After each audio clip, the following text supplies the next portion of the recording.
Yes, indeed. I don't know who.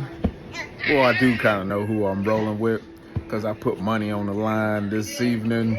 I'm representing my Buckeye brothers, San Francisco to SF. That's City College of San Francisco, for those that don't know.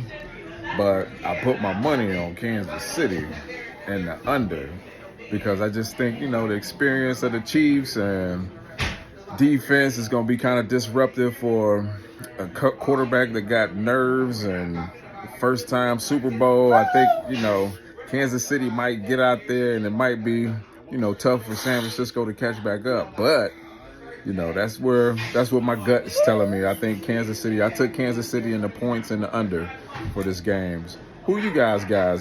Who you guys got? Nana, who you want to win? Football! Football!